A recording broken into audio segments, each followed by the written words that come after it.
Hi everyone, welcome back to the channel. Merlin here. Hope you're very well on this summer's day in the game. Yes, it is Medieval Dynasty, but this is a completely new series. What I wanted to share with you all is my hints and tips on games that I've shown as content on this channel. So it's not just about Medieval Dynasty. This is the first episode in the series, and it is focusing on that very same game. And the remaining episodes that will appear as the series go on will be relating to other games that I've kind of shown. So the next one, for example, will be Sengoku Dynasty and so on and so forth. It's kind of like hopefully giving you a viewpoint of how to progress from day one in some simple or shortened kind of tips. So the first part I would like to pick up is the start of the game itself. Now remember, this is the Valley map, just in case you're wondering. It's not the Oxbow map. I haven't played the Oxbow map, so I'm really sorry, but this is something I haven't done. So with the Valley map, you start the game, you're in Gostovia, which is across to my left here. And basically you will have faced a couple of early quests in regards to picking up some resources to create your initial tools. Now, before you get into this, obviously, when you start the game, you have your thing called your settings. And for me, there was three things that I picked up on. Firstly, was that I'd set my seasons to 4-day seasons. The default is 3, the maximum is 31. But for me, 4 was plenty, in a sense, the fact that it gave enough time to do what I wanted to do, especially early on. But also giving, not too long that it basically just dragged on and dragged on. The other two areas of settings are fast crafting and fast building. Now some people will say, well, that's taking the edge away from the game. Your choice, you play how you see fit. But for me, putting fast crafting on means I can craft multiple items at once, and fast building means that I only need to do one hammer click per item when I'm building. And when it comes to content sharing, no one wants to see me spend 10 minutes putting up a house or a building. But again, you choose the choice on that basis. And it's the same with the game difficulty. You choose what you see fit. This is on normal difficulty, but you might find that actually you want to go hard difficulty, or you might find you quite easy want to sit in the easy area. Make that choice for yourself early on, but remember you can change it throughout the game, like with any of the settings. So what do we do when we start? So as we're in spring, the idea initially is to get yourself kind of moving forward in regards to things such as, what do I need for food, water and wood? Now initially you're not going to need anything for villages, because on your own you don't need to supply food and wood when it's yourself, because you're doing it yourself. You'll notice there's some high figures on there. This is actually an active game save. This is the one that's being shown as a series at the moment. But this is just to kind of give you an overview. So what do I need first of all? So basically, once you've got your tools set up, you want to kind of build a list of buildings that you want to get ready, with the overall goal to plan ahead for winter. So you've got, in this case, 12 days to get ready for winter. So I would suggest the following. Your own house, basic house. You don't need to worry about stone and logs, just a basic house to begin with. Somewhere to park yourself when you want to go sleep. You want the woodshed for your logs and planks. And you want your hunting lodge for food, for meat. The reason you want those two is because I'm also going to suggest, probably if not in spring, definitely in summer, get yourself 2 villagers in to do those jobs. Set them up to get logs done for you. You can do the firewood, the planks yourself if you want, but get them to do both if necessary. Because obviously as soon as you get a villager in, you are going to need those requirements. And early on, it's something like 30 items per villager. So if you get 2 villagers in, that's 60 points, which means for firewood you only need something like 2 logs a day turned into firewood. You then also want a resource storage shed and a food storage shed, because for any meat that you gather for, that your villager gathers from the hunting lodge, you're going to want to put into the food storage. However, you may also want to think about, what do I do for saving coins in that? I'll come to that in a minute. What's probably the most important thing in spring is planting a couple of farm fields. Now, this is quite a smallish area. It's a bit hilly at places, but if you go up over the back, there's a bit of a flat area here. These are the two storages that I set up when I first started here. It's the only two buildings that are left in my village, but they stay here because it's easier if I need to do something in Gostovia. But yeah, maybe a couple of 5x5 plots. One for flax and one for cabbage. So you'll get some coins early on. And if you've got enough coins to pay for 25 flax seeds and 25 cabbage seeds, then do it. If not, just do the flax seeds. The cabbage can be replanted in the summer. And then once you've got your cabbage and flax planted, and once it's been harvested over the next couple of seasons, when you go into your management screen, you get the option to turn off certain foods so that the villagers don't eat them. So early on, I would suggest basically turning off the meat. You're going to want meat for meals later, like the pottage, because pottage is a mixture of cabbage and meat. Or you may want to roast up the meat and sell it. It's entirely up to you.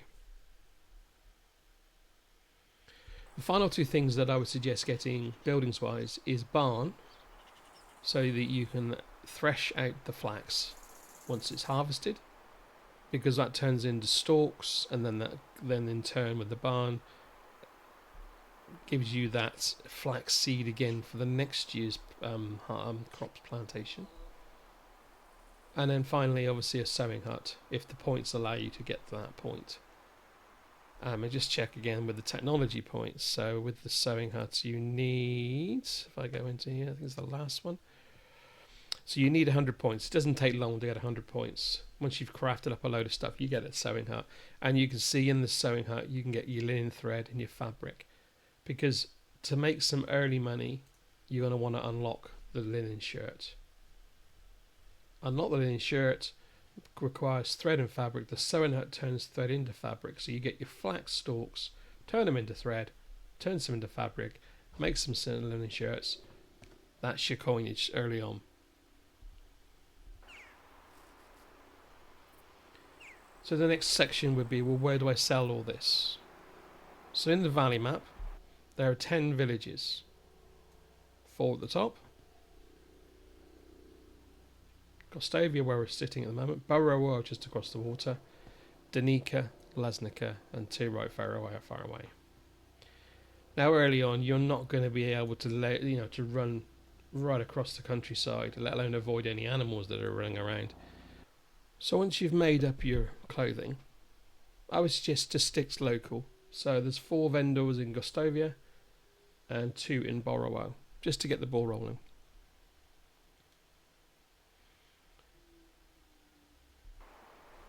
The plan is with the money is that you'd want to get some warm clothing in for winter.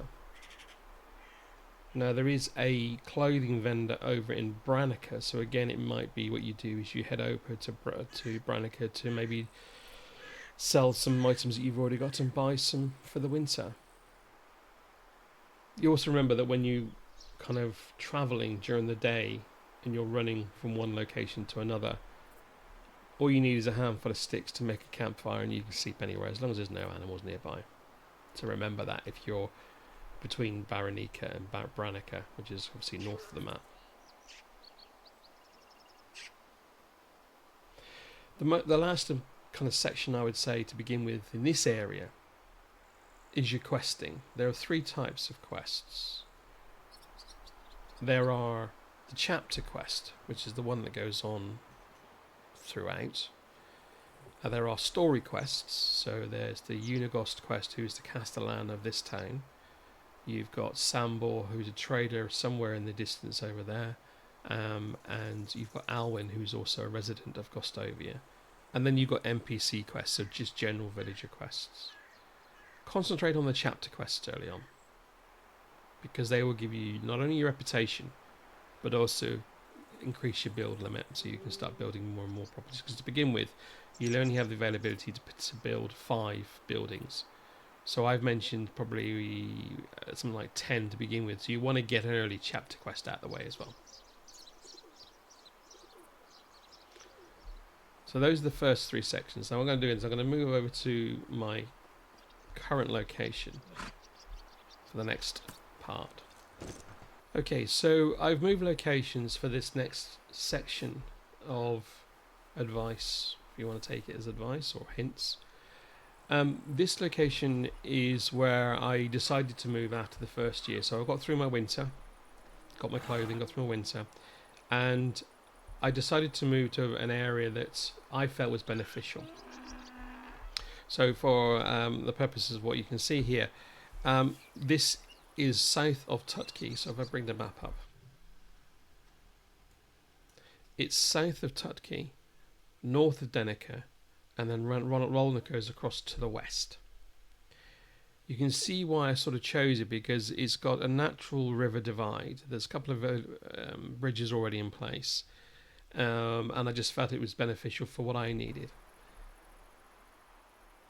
Part of that reason why I chose this location is the next thing I learned, which is farming. This location is perfectly flat, is ideal for farming. So for me, this is where my next kind of stage began. I wanted to become more of a farming community rather than anything else. So I currently have 16 fields in place, and they're done by 8 by 8 plots, and there are 4 fields to each farm shed. And this is when you'll start getting, obviously, new villagers in. 1 villager per farm shed. You can have up to 4, but I was quite happy with 1. And the reason why I did that with farming is that I've mixed and matched what I need to have. So for example, in this field we have flax. That one over there has also got flax in it. This one I believe has got oats. So there's all mixes and matches. This one's a cabbage one again, which is probably mix and match. I kind of sort of crop rotated by field rather than the same field. So over in these far fields you'll have wheat, which tends to be planted in the autumn if you do it on an automated basis. You've got your rye, you've got carrots, which are planted in the winter. So the way I've planned it, you can have bigger fields, but the way it made it easier for me was the fact that not having too big a field meant that the farmer could do all what he needed to do in the 4-day season. And I have never had any issues with that regarding not being done planting wise.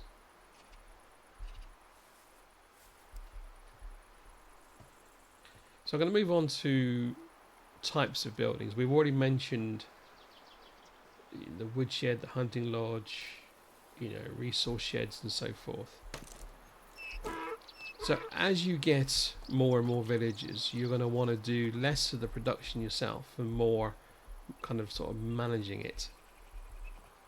So this village is probably, well, I call it a small town now.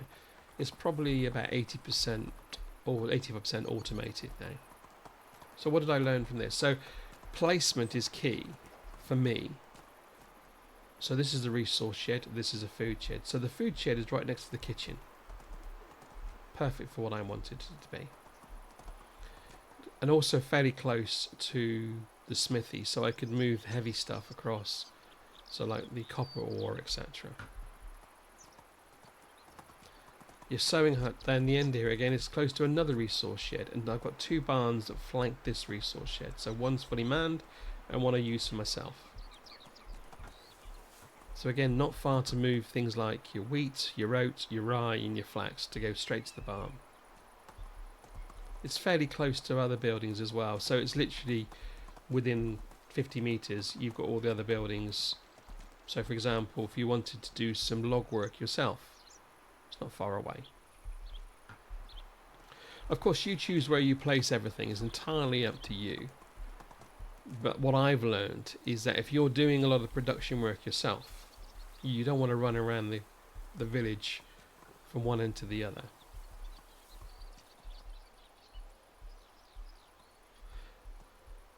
Brings us neatly on to villagers themselves, and how did I kind of decide what to recruit?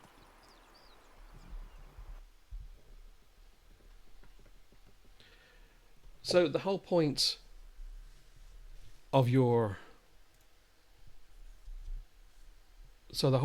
trying to work out who's best in what building is determined by the fact that if you put a couple together, the woman will become pregnant, and then as you will know, they are out of the working detail for 2 years.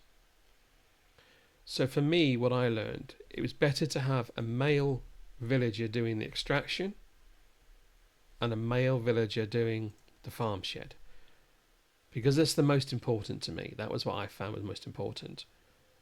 Because if you have a female villager doing the farm shed and they suddenly get pregnant and you forget about it, all of a sudden your crops aren't being planted, they're not being harvested.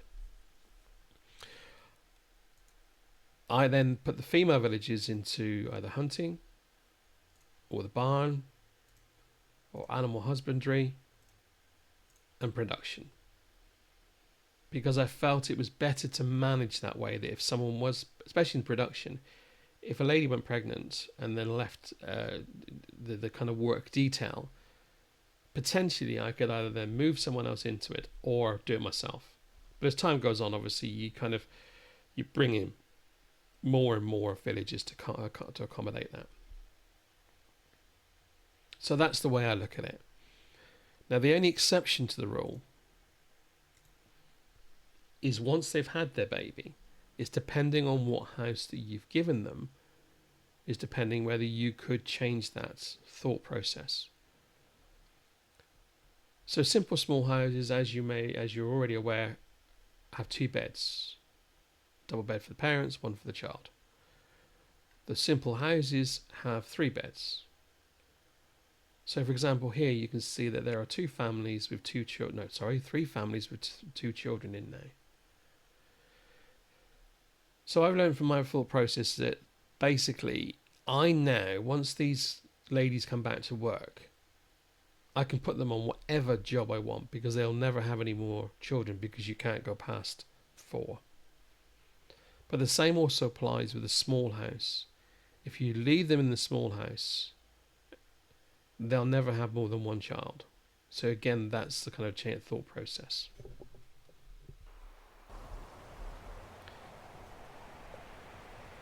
So the final 3 sort of tips that I can give you are sort of linked.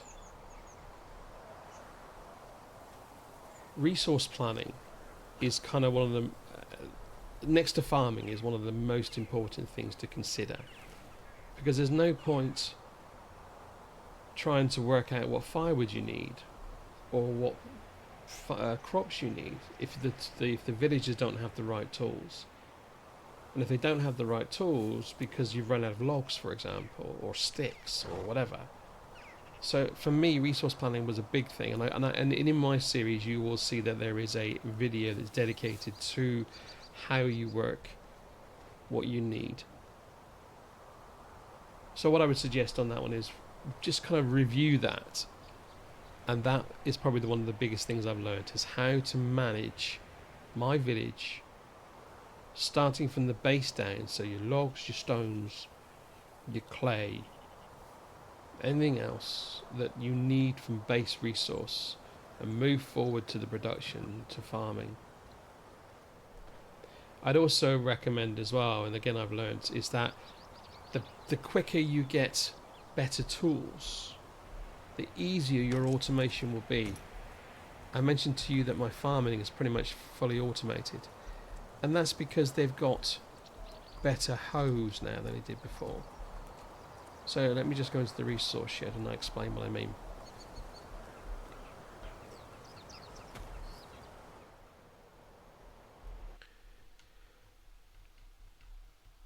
So after the initial stone hoes and wooden hammers and all that sort of thing, I went into the copper and started making copper hoes. And as you can see, the durability is 128.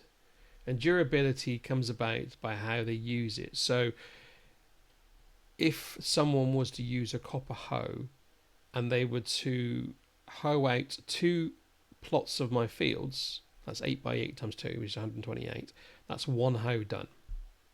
So this is where resource planning kind of played a part and helped. But if you then go into bronze hoes, which they now use, it's twice the durability. So they now can do 4 fields. So one farmer could do all 4 of their fields with 1 hoe. And because I'm not crop rotating on a seasonal basis, so I don't have one field that goes flax, cabbage, and then rye, and then flax, cabbage, and rye again, that hoe will last 4 fields 1 year. So you can plan that one. So it's better to get that as soon as. And when you're also crafting, this leads on to the final section. When you're also crafting, you're increasing your technology points. And the more the technology points are increased, the better the building. So you then get to your better, you can get to these bronze hammers by opening the smithy 2. I'm waiting to open a smithy 3 so I can do iron tools. So sometimes automation isn't always the best way, because although your villagers will earn you technology points, they won't earn as much as you do. I think it's like 1 in 3 or something. So for every 1 point that you gain, they have to work 3 times as hard to get that same point. So if you craft 1 stone axe, for example, and that gives you 1 point, the villagers have to craft 3 stone axes to do that same point. It might be 1 in 2, but I think it's 1 in 3. And this finally the skills. So again, it sort of links as well, because obviously with the technology points, you're gaining your skills. And what I've learned is that all these at the bottom of the tree are fantastic to do, but actually in the long run, once you get past a single level, these upper ones are much more better, and you're limited to what you can do.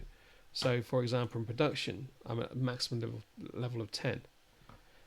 So yes, there was one that was very useful for me, and these are the ones that full out as well. But these ones, I felt that it wasn't needed to increase them, because I preferred to use these instead, because it's better, faster crafting. So that's pretty much it from what I've learnt in the game that I've played so far. It's still ongoing. There's still, I think, a couple more videos that will end up in this series. I'm hoping to get to the point where I've got a tavern and also a windmill, and that will come in due course. But initially, when you're starting the game out and you're moving forward from early game to mid game, these are some of the things that I've learned, and I hope that you will benefit from. What I would say is, if you've liked what you've seen, then please do click the like and subscribe button. It does help the channel. Other than that, thank you for watching, and I look forward to seeing you in the next episode of this series.